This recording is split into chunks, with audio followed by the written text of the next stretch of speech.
fatty, flavorful, juicy brisket. It's one of my favorite types of barbecue to eat. But you know what? I always struggle to cook it perfectly. Till I started to use sous vide. Now it turns out excellent every single time. I'm going to show you how coming up next on Amazing Food Made Easy. Hey there, I'm Jason Logsdon from Amazing Food Made Easy and president of the International Sous Vide Association, and today I'm diving into all things sous vide brisket. Brisket is one of my favorite types of barbecue to eat, and I absolutely love it, especially now that I've started using sous vide on it, because it makes it turn out perfectly every single time. Brisket is a very tough cut of meat, and that's why you have to smoke it for a long period of time or braise it. There's a lot of different traditional ways of cooking it, but they all entail heating it to a high temperature so all that connective tissue and fat can break down and make it edible and tasty. But with sous vide, you can cook it for a long period of time, and you're still going to have the exact same tenderization process going on, but it results in very, very juicy, medium rare meat, which is an amazing way to eat it, but you still get that connective tissue broken down. Brisket is used in a lot of different preparations. There's the classic Texas-style barbecue brisket, which I love. There is more of a Jewish-style pot roast. There's also corned beef if you are into cold cuts and sandwiches or Irish cooking. So there's a lot of different cuisines and cultures around the world that use brisket in their cooking.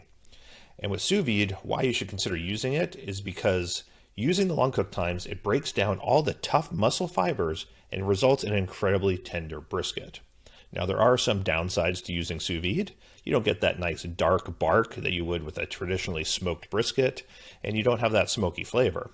And at the lower temperatures, the fat doesn't render, especially the fat caps. So if you have a really fatty brisket, you might want to make sure you have a good sear at the end to keep breaking it down. But that said, there are a lot of benefits to using sous vide. And the biggest one is you can pick the specific temperature you want your meat at. This can range from a medium rare steak-like temperature up through a fall apart shreddable beef, depending what you're trying to accomplish, but you can do it every single time. It also works great with smoking. If you like doing a smoked brisket, but you don't have 8 to 12 hours to smoke one, you can sous vide it ahead of time, then reheat it on your smoker. It only takes 1 to 3 hours depending on the temperature, and as long as you monitor the inside temperature and don't let it get above what you sous vided it at, you're still going to have a perfectly cooked edge-to-edge wonderful brisket, now with a lot more smoke flavor to it. Some people like to smoke the meat ahead of time, and that can work as well. I almost always smoke afterwards because it fits into my general cooking process a little bit more. And when I'm doing something like a brisket, I'm usually having people over, and so I like finishing it off on the grill or the smoker when everyone's there and they can enjoy the aromas that come with that. So what is the best time and temperature for sous vide brisket? There's no correct temperature, but there's a few different ways you can approach it. For me, if you're trying to replicate a traditionally smoked beef brisket, like a barbecue brisket, I like to go for 150.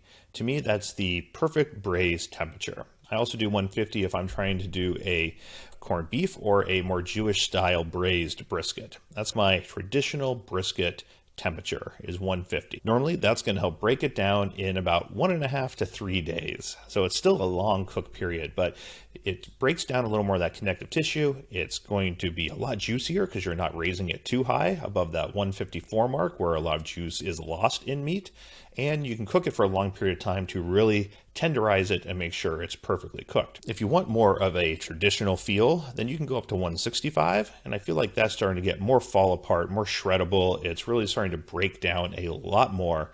And so if you're trying to really replicate a pot roasty style brisket, 165 is a good temperature to do that. If you want something completely different, it's fun to experiment with the lower temperatures. You can cook it at 131 for 2 to 3 days, and it comes out with the texture of a perfectly cooked steak. There's no other way to achieve it with brisket. It's tender, it's juicy, it's medium rare, and you just can't do that with traditional methods. If you prefer medium, you can go up to 140, and any of these time and temperatures are going to result in a perfectly cooked brisket that you can replicate time and time again. A lot of people are confused about the different types of brisket.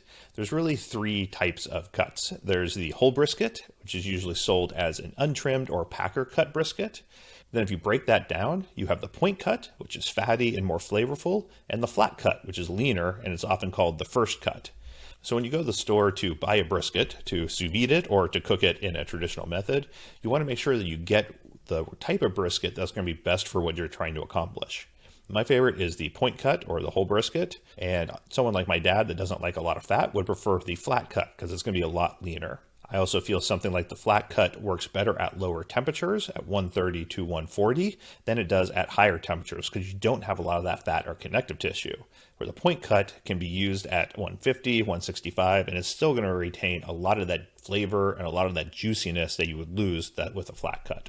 So now you know a little bit more about how sous vide works with brisket. Let's dive into the real sous vide process. To help with this, I'm going to link up my favorite simple sous vide brisket master recipe below. It makes it easy to put out a perfectly cooked brisket every single time that you can then serve with your favorite sauces or rubs to make a great meal. So the first step is to prep the brisket. You want to remove it from the store packaging, trim away any connective tissue or large fat pockets, and then you can either cook it whole or you can break it down some. Because of the long cook times, it doesn't really affect how long it's going to cook, but depending on the size of the bag that you have, you may need to break it down in order to fit it into your sous vide machine a little bit more easily, especially if you bought a whole brisket. You can then apply salt to it. I usually use kosher salt, though I know some people like to skip the salting process. I think it really pulls out a little bit more of the beefier flavor, and I almost always salt my meat ahead of time. If you're cooking something like a barbecue brisket or a corned beef, you can add any spice rubs at this point. I love putting a good barbecue spice rub on my brisket before I sous vide it. It helps coat the outside and flavor the meat really well, and just can compensate for a little bit of that flavor that's lacking if you're not smoking it for a long period of time. You can also add some liquid smoke to the bag, unless you feel that's sacrilegious and you can skip it. Worcestershire sauce is also really good to add flavor. A little bit of garlic powder or onion powder goes a long way for a brisket as well. Next, you put the brisket in the sous vide bag and you seal it. Any food-safe, heat-safe plastic bag works really well. Several types of sous vide bags, including Ziploc freezer bags or other food-safe zip-top bags with a water displacement method. You can use a chambered vacuum sealer. You can use an edge vacuum sealer. Pretty much anything works really well. If you're cooking multiple briskets, make sure that you bag them separately and have enough water circulating around them so they can evenly heat through. Seal the bags and then put them in the water bath. The water bath, you can use any type of container, a stock pot, a polycarbonate container. I usually use Lepavi, Rubbermaid, or Cambro containers that work really well. Then just set your sous vide machine to the temperature you want for your desired doneness. Place the sous vide bag in the water bath. You don't have to wait for the water temperature to come up because it's such a long cook already that the little amount of time that it takes for the water to heat isn't going to affect the cook time at all. Let it cook in the warm water for the amount of time that you want, normally 2 to 3 days for most types of brisket. Once it's been fully tenderized from the cooking process, you can remove it from the hot water bath, and then you can either sear it and get ready to serve it, or if you want to smoke it or save it for later, you can chill it in an ice bath. You can then store it in the fridge for a week or two. You just want to reheat it, either in the sous vide machine or on a smoker or grill, until the temperature comes back up to what you sous vided it at. So when you're ready to eat, it's time for a quick sear. If you're smoking it, you just want to take it out of the bag when it's cold, put on the smoker, and let it go. But if you're doing a more traditional sear with it, then when you take it out of the plastic bag, you want to dry it off really well. You want to use paper towels or dishcloths, then sear it over high heat. You can use a hot skillet or cast iron pan, but for brisket, oftentimes a hot grill or a smoker works best. You always want to use a high smoke point oil to minimize the amount of smoke being released, whether that's avocado oil or grapeseed oil. You can also use light olive oil or ghee. You want to sear it for 2 to 3 minutes total, turning it every 30 to 45 seconds until a golden brown crust forms.